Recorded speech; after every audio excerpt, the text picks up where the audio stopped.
Oke, kita mulai. Assalamualaikum warahmatullahi wabarakatuh.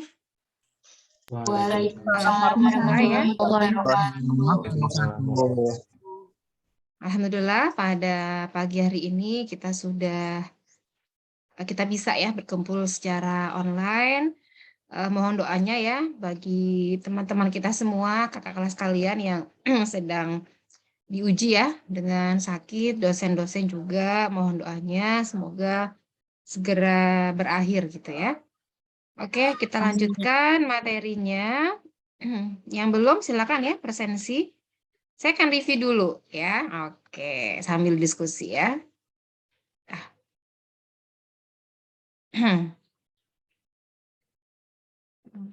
Sebentar.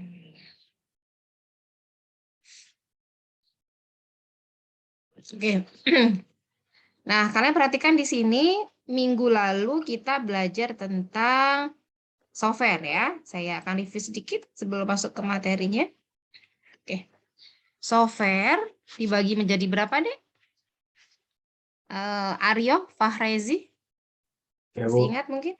Ya, dibagi berapa software? 2, Bu. Dua. Oke, sip. Apa dan apa? Aduh, lupa, Bu. Lupa. Ada yang tahu mungkin Dinda? Sartiva Ibu. Dinda? Maaf kan, kita seharusnya sekarang kan pertemuan 3, Bu. Karena kan waktu itu ada libur karena tanggal merah Imlek, Bu. Tahun baru Imlek. Berarti sebelumnya kita belum pernah belajar ini kan, Bu? Oh, udah. Di materi sistem operasi kan sudah ada di slide-nya kalau misalkan dibaca. Iya, kan kemarin tugasnya kan Saya sistem kemarin operasi kan? yang minggu 2, Bu, bacanya yang Iya, ini materi minggu kedua. Materi minggu kedua. Ada yang ingat mungkin? maaf ya, Bu. Iya, nggak apa-apa. Ini ada kok di materi kedua. Di slide yang kedua. Denisa? Lupa? Oke ya. Ada yang kita sebut dengan sistem software gitu ya. Ada di slide yang pertama juga di pertemuan satu itu sudah sempat saya bahas ya. Sama application software ya. Nah, sistem software sendiri dibagi dua lagi. Apa itu? Sistem operasi, saya singkat SO, sama tools atau program utilitas ya. Oke. Nah, kemarin ya pada saat pertemuan kedua kalian ada tugas ya terkait sistem operasi. Nah, di sini ya di bagian sistem operasi ini punya fungsi-fungsi gitu ya, punya fungsi-fungsi nanti kita bahas ya, saya review. Kemudian dia juga menyediakan ini program utilitas gitu ya. Sedangkan pertemuan hari ini kita nanti fokuskan ke application software. Ini dibagi menjadi 4. Jadi software yang sudah siap pakai ya untuk mendukung produktivitas. Di antaranya apa? Ada kategori bisnis atau productivity, kemudian kategori graphic and multimedia, saya singkat. Yang ketiga kategori personal atau education ya, edukasi pendidikan. Yang keempat adalah kategori communication ya, komunikasi. Nah, sekarang kita fokus dulu ke sistem operasi. Ya, di video saya itu kemarin saya jelaskan bahwa ada fungsi ya, diantaranya apa? Yaitu 3. Nah, saya sini ya. Dia sebagai seorang manajer, tugasnya mengatur, gitu kan ya? Ya deh ya, mengatur. Terus sebagai seorang sutradara, juga diasumsikan sebagai seorang pelayan restoran. Nah, pelayan restoran fungsinya apa? Jembatan antara konsumen dengan bagian dapur, gitu kan ya? Nah, sama. Sistem operasi itu juga sebagai jembatan antara siapa? Antara user, gitu ya, dengan hardware. Nah, ini ada sistem operasi tengah-tengahnya. Kalau kalian punya laptop, nggak ada OS-nya, bisa jalan nggak, Dek? Nggak bisa, Bu. nggak bisa, Bu. Nggak bisa, Bu. Oh, nggak bisa ya. Kenapa nggak bisa ya? Dia nggak bisa kita gunakan karena fungsi-fungsinya itu ya ada di dalam sistem operasi tersebut gitu. Nah, kalau kita lihat fungsi-fungsinya kemarin, ini sudah kelihatan nggak? Sudah beralih kah ke, sorry, sudah beralih yang ke sistem operasi sekarang? Sudah, Udah, Bu. Bu. Udah ya. Oke. Nah, ini Nah, ini ya, dia serangkaian program fungsi untuk mengkoordinasikan ya. Nah, kita lihat fungsi yang pertama yaitu menghidupkan dan mematikan komputer. Jadi tanpa adanya OS ya nggak akan jalan komputernya gitu ya. Ada istilah sleep sama hibernate ya. Nah, ini sudah kalau kalian lihat videonya ya, sudah dibaca ya. Sleep sama hibernate. Itu perbedaannya di penyimpanannya sama apa aja gitu ya. Kemudian menyediakan fungsi yang kedua dari sistem operasi adalah menyediakan user interface. Di sini ada istilah GUI. Kepanjangannya Graphical User Interface. Kalau di Windows itu ya kita klik-klik, jadi ada icon-icon gitu ya. Beda dengan yang di Linux. Nah, Linux ini dia ada dua. Ada yang GUI ya, ada yang pakai command line kayak gini. Nah, command line itu pemasukannya menggunakan keyboard gitu ya dari usernya. Nah, ini ada dua kalau di Linux. Linux ada yang tahu mungkin maskotnya apa? Ikonnya Linux apa? Atsila. Atsila, ada yang tahu? Linux itu apa? Ikonnya.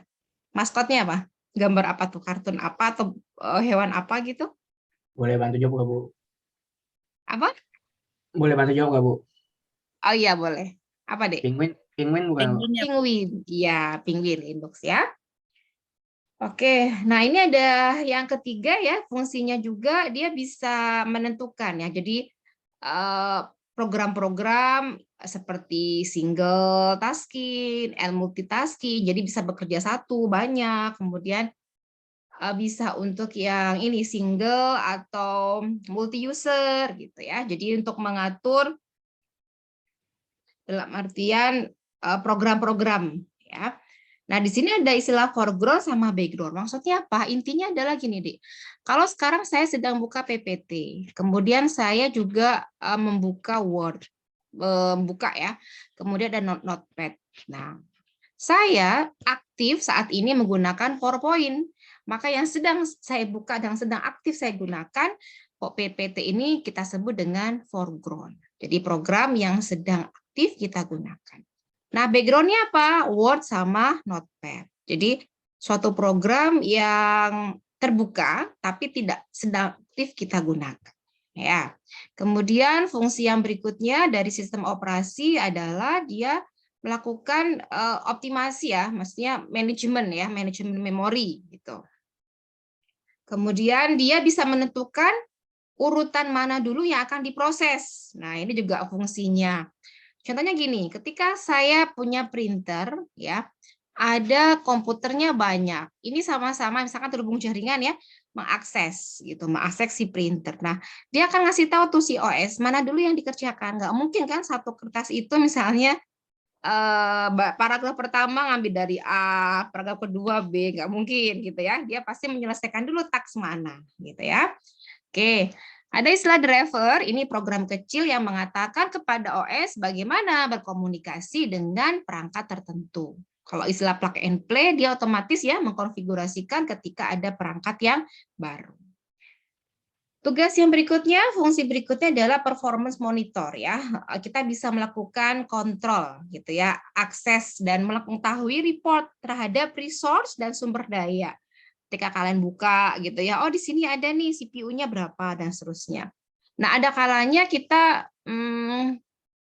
ingin tahu gitu ya, ketika komputer kita baru, tapi kok kenapa agak lama ya Bu ya gitu ya loadingnya. Dicek aja di sini, khawatirnya ada virus gitu ya. Kalian bisa menginstal ya antivirus yang ada, tapi syaratnya adalah harus selalu diupdate gitu. Karena sekarang banyak banget ya hal-hal yang tidak kita inginkan, termasuk iklan-iklan nggak jelas. Kalian bisa juga nanti pakai spyware atau adware remover. Gitu.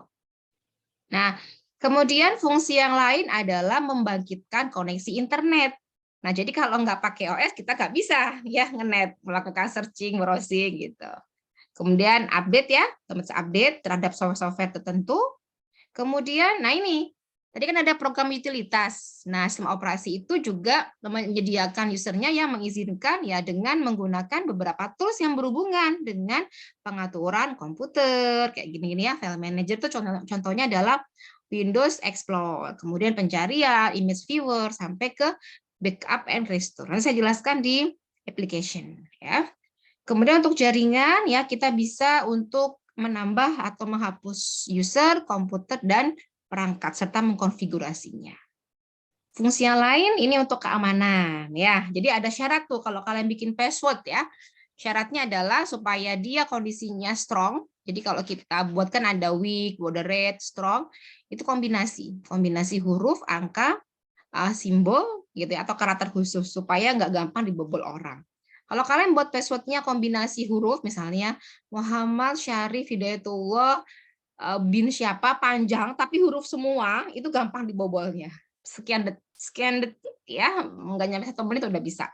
Jadi kalau saya lupa kadang ya, saya pakai ini deh nama apa aplikasinya AOPR, Advance Office, O-nya Office, P-nya password, R-nya recovery. Jadi kalian bisa unduh secara free, tapi kalau free ada batasan berapa karakter gitu ya yang bisa tampilkan passwordnya. Kalau udah panjang ya harus yang premium gitu ya. Oke. Nah, ini jenis-jenis sistem operasi ada desktop, server, mobile yang mungkin kalian sudah pernah menggunakan ya. Apalagi untuk kategori ini ya Android sama iOS, saya rasa udah sering. Nah, kalau beli laptop harus dibaca itu manual booknya. Pernah dibaca nggak? Coba-coba aja ya. Coba-coba aja Bu pokoknya ya. Kadang malah sama yang anak kecil ya, anak kecil itu lebih agile ya, lebih cepat ininya cara pembelajarannya tuh gini-gini. Oh kok bisa ya gitu ya. Oke. Apalagi angkatan kalian ya, generasi apa nih kalian? Kalau milenial angkatan saya ya, kelahiran 80-an gitu ya, 90. Kalian tahun 2000-an ya lahirnya ya? Iya, Bu. 2002. Generasi Z, Bu. 2000 berapa? 2003. Oh, 2003. Saya 2003 kuliah ya. Iya, generasi Z ya. Unix, ya ini multitasking ya. Dia tahun 70-an. Nah, Linux itu memang bisa untuk yang ini ya, standalone desktop atau yang server. Tadi kan kategorinya ada 3 ya secara umum. Gini. Nah, untuk Linux ini bisa keduanya. Tuh. Oke ya, ini Chrome, ini yang mobile. Ya, saya rasa udah tahu semua ya. Sekarang kita lanjutkan materi yang hari ini di sini. Ya, program and apps tadi ya, application software terbagi menjadi berapa? Ada masih? 4. Ya, masih ingat ya? 4 ya. Productivity atau kategori bisnis, graphic and multimedia, yang ketiga kategori personal atau edukasi, yang keempat adalah communication. Nah, ini ya. Jadi program atau software dibuat oleh programmer. Ya, dia memuat atau mengandung ya series ya dari related instruction, kemudian biasanya untuk keperluan khusus ya, atau bisa untuk umum, misalkan untuk yang Word umum Bu, khusus misalkan software-software yang dirancang pada kokpit pesawat terbang kayak gitu ya. Nah, contoh yang pernah saya buat ya, diantaranya banyak yang sudah pernah saya buat, cuman yang sempat booming di awal-awal itu yang penerjemah tangis bayi. Saat ini sedang dikembangkan lagi ya untuk metodenya. Nah, itu dirancang khusus untuk gitu ya, menerjemahkan arti tangisan bayi gitu. Jadi untuk usia 0 sampai 3 bulan semua negara itu sama. Nah, itu kan berarti dirancang khusus gitu ya. Keperluannya untuk orang tua sehingga orang tua itu bisa memaknai apalagi yang baru punya anak gitu ya. Karena kan baby blues ya, stres gitu. Nah, saya belum pernah tuh membuat arti tangisan mahasiswa. Mungkin nanti ya jadi sampel kaliannya ya. Kalian kalau nangis nggak usah ditanya kali ya, udah bisa ngomong ya. Kalau bayi kan masih belum bisa ngomong ya. Oke, ini variasi dari bentuk ya, bentuk-bentuk dari softwarenya. Ada yang retail, custom, web app, mobile app, mobile web app, shareware, freeware, open source, sama public domain software. Nah, kategori yang pertama adalah productivity. Nah, ini kita bisa efektif dan efisien pekerjaannya, intinya itu. Nah, apa arti efektif sama efisien? Contoh gini, misalnya Irfansyah perlu tas gitu ya, dia pengen beli tas. Nah, kalau dia misalnya kalau di Bogor tuh di warung jambu lah ya, dia beli tas di warung jambu, dapet tasnya, maka itu namanya efektif. Jadi sesuai dengan tujuan. Kalau Irfansyah ke warung jambu dapatnya cimol, nggak dapet tas gitu ya, berarti kan tujuannya tidak tercapai. Kan awalnya tujuannya adalah beli tas gitu ya. Nah, itu efektif. Berarti efektif lebih ke arah tercapai tujuan atau sasarannya. Nah, kalau efisien ini lebih ke arah hemat resource. Ya, hemat resource. Apa itu? Resource. Ya. Resource, sumber daya, resource ya. Apa itu? Waktu, biaya, tenaga. Jadi misalnya masa pandemi ini agak susah Bu keluar gitu ya. Oh ya udah pakai apa? Misalkan pakai marketplace atau pakai GoShop gitu ya, sudah ditentukan ininya, udah ngubungi toko tinggal ngambil. Nah, misalkan kayak gitu ya, hemat. Disesuaikan dengan kondisinya. Nah, apa aja jenisnya? Mulai dari word processing sampai ke enterprise computing gitu ya. Oke, kita bahas ya. Nah, ini biasanya untuk meningkatkan productivity ya, orang juga sering menggunakan untuk project-project, mulai dari create, edit, kemudian format, save, sampai ke distribution-nya. Nah, di sini pengolah kata itu sebagai jenis yang pertama ya. Jadi mengizinkan user untuk membuat sama manipulasi dokumen. Contohnya adalah Microsoft Office yang sering kita gunakan. Kalau yang free ya, yang bukan dari Microsoft, mungkin kalian pernah dengar Open Office. Nah, ini ya, itu kayak Office, cuman ini free. Ya, Open Office ada Cal yang untuk yang kayak Excel-nya gitu. Kemudian presentation software. Nah, ini yang mengizinkan user membuat gitu ya presentasi, tapi ingat namanya presentation software. Jadi kesalahan besar jika kalian pindahkan paragraf dari makalah, copy paste plug dipindahkan, itu salah ya. Jadi harus poin-poinnya aja nanti disampaikan saat kita presentasi. Kemudian diatur font size ya, ukuran. Hal yang kesalahan lagi adalah pemilihan ini background gitu ya. Jadi kadang backgroundnya biru, teksnya hitam, jadi agak mati gitu ya. Cari yang kontras yang sesuai gitu ya. Nah, ini kalau presentation kayaknya udah sering ya, bisa kalian gunakan. Pakai apa biasanya? Nah, mungkin pernah dengar di Slide Go? Pernah, Ada? Bu. Ya, ini banyak banget ya. Untuk yang PowerPoint, kalau saya ada yang berbayarnya juga, pakai akun satu lagi. Kemudian ada lagi ini, pernah yang emaze.com? Ini belum. Nah, ini bisa dipakai juga. Ya. Nah, ini. Jadi PPT-nya nggak monoton, tapi kalau kalian pakai Slide Go, biasanya itu font size-nya agak kecil ya, deh ya. Nah, itu hati-hati, kalian harus ubah ukurannya, karena kan kita lihat forum ya, kita lihat audiensnya, usianya berapa, kira-kira nanti online apa offline. Kalau offline tentukan juga kira-kira satu ruangan itu berapa ya, 70 orang, 100 orang, atau nanti ada 2 layar, 1 layar. Nah, itu mempengaruhi itu ukurannya gitu ya. Kemudian kalau yang nanti mau ada video, kalian belum bisa Bu cara buatnya gitu ya. Bisa pakai template aja di sini. Pernah pakai yang Envato Elements? Belum, Bu. Belum. Nah, ini kalau kalian mau edit video gitu ya. Saya stop deh biar ada suaranya ya sebentar. Nah, ini ya. Misalnya video template nih. Nah, kalian mau apa, Bu? Misalnya saya pilih, tinggal diedit aja ya. Apa ini ya? Misalnya call center, misalkan ini deh. Animate ini ya, animal.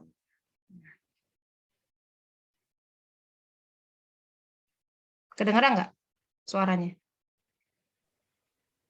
Enggak, Bu. Enggak, Bu, Ibu belum share dari Zoom-nya soalnya. Ibu belum share-kan ya? Iya, Oh, Bu, ada udah? suaranya. Udah. Sudah share sound. Sudah share sound Tapi barusan. nggak ada suaranya, Bu. Sebentar. Kita coba lagi ya, misalnya ini.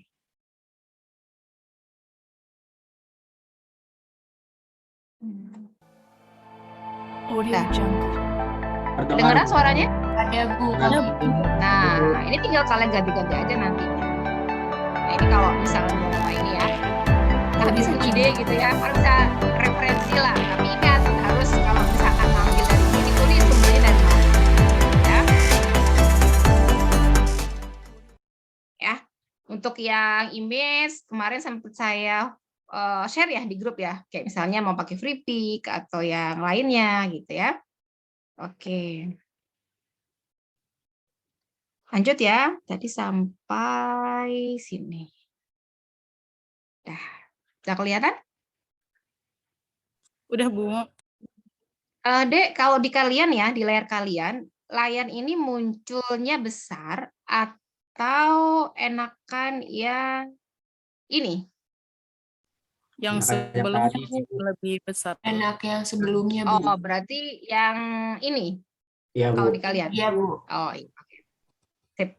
Nah, berikutnya spreadsheet software ya, ini mengizinkan user untuk melakukan organisasi data, intinya adalah pengolah angka. Kita sudah praktik belum praktikum? Ya, ada kolom, ada baris gitu ya. Nah, database ini koleksi data ya. Jadi gini, paling gampang adalah ketika kalian mencari buku, misalkan di Gramedia atau di suatu toko buku tertentu, kita cari berdasarkan pengarang, judul, ISBN misalnya gitu ya. Nah, untuk membuatnya, softwarenya sering kita sebut sebagai database management system ya. Saya singkat ya, DBMS. Nah, apa itu database kayak gini? M-nya adalah manajemen, ya, manajemen bahasa Inggris ya tulisannya manajemen. S-nya adalah sistem. Nah, apa contohnya? Banyak, ada Access, ada Oracle, ada DB2, ada Postgre, macam-macam banyak ya. Tapi di sini intinya apa? Supaya user bisa membuat, create, bisa akses, bisa temu kembali informasi. Paling mudah ketika kalian searching di search engine, misalkan Google atau Bing gitu ya, mau cari misalnya anggrek. Nah, tampil kan semuanya itu. Nah, di sini penyimpanannya ya secara umum kalau kita bicara database itu ada istilah field. Field itu kolom atau atribut ya nama lainnya. Kemudian yang baris kita sebut dengan record atau tuple gitu ya istilah-istilahnya. Oke. Ini supaya tahu aja oh ada database gitu ya. Kemudian note taking software ini aplikasi kita bisa menyisipkan ya catatan-catatan gitu. Kemudian calendar and contact management ya. Kalau kita bikin appointment kita masukkan ke sini ya supaya nggak lupa kitanya. Oke. Software suite ini software yang dikemas dalam satu unit. Contohnya Office. Office itu macam-macam isinya ada misalnya Word, Excel, PowerPoint gitu ya. Kemudian project management software. Nah, ini tadi untuk membuat suatu project. Kalau yang sering saya gunakan adalah Microsoft Project. Nah, ini mulai dari perencanaan, misalkan saya mau bangun gedung ya, atau mau buat taman anggrek, Bu. Nah, apa langkah-langkahnya? Misalnya mulai dari pembersihan wilayah, kemudian pondasi dan seterusnya. Resource-nya orangnya siapa aja, waktunya berapa lama. Nanti dia ngasih tahu critical task, pekerjaan-pekerjaan yang oh ini nggak bisa nih, harus ditambahkan waktunya atau ditambahkan orangnya kayak gitu ya.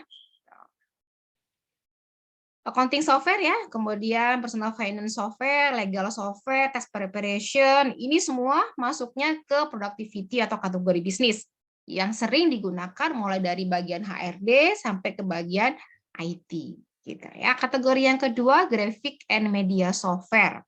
Contohnya ini computer aid design ya, CAD software. Mungkin pernah lihat AutoCAD gitu ya.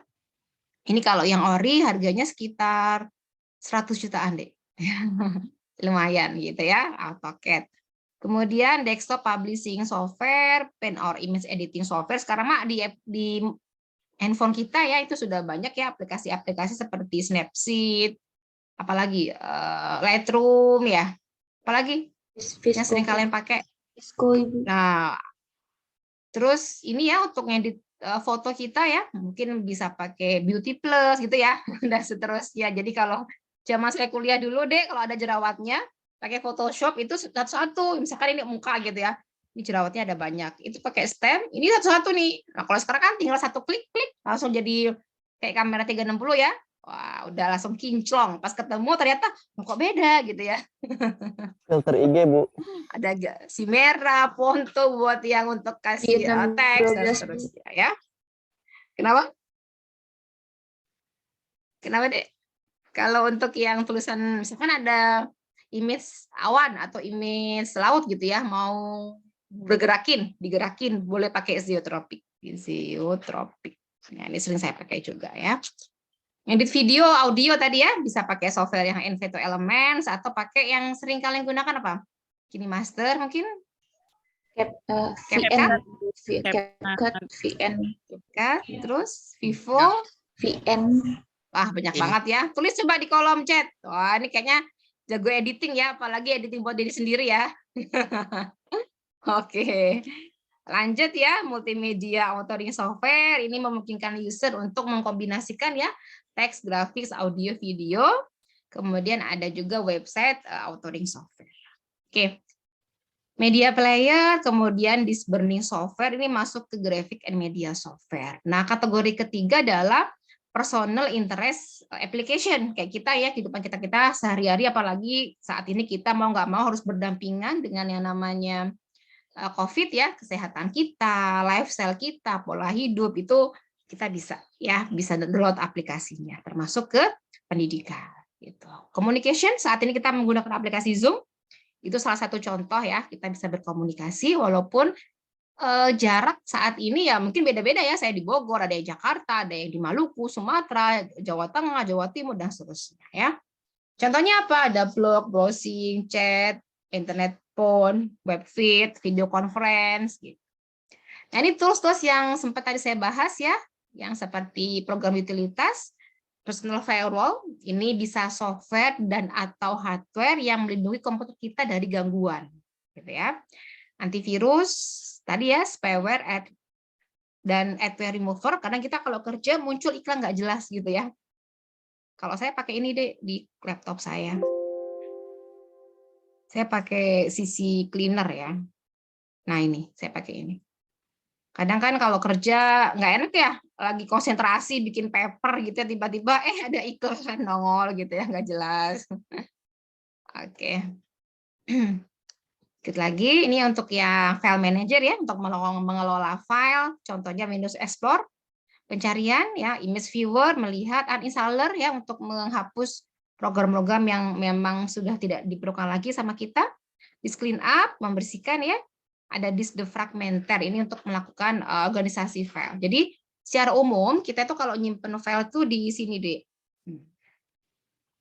ya, misalkan di hard disk seperti ini. Nah awalnya ini namanya track, kemudian dibagi lagi per sektor, ya seperti ini. Nanti kita jelaskan di sistem unit. Misalkan per blok ini ya. Nah awalnya rapi tuh, terus kita hapus, berarti ini hilang, hasilnya kayak gini, gitu.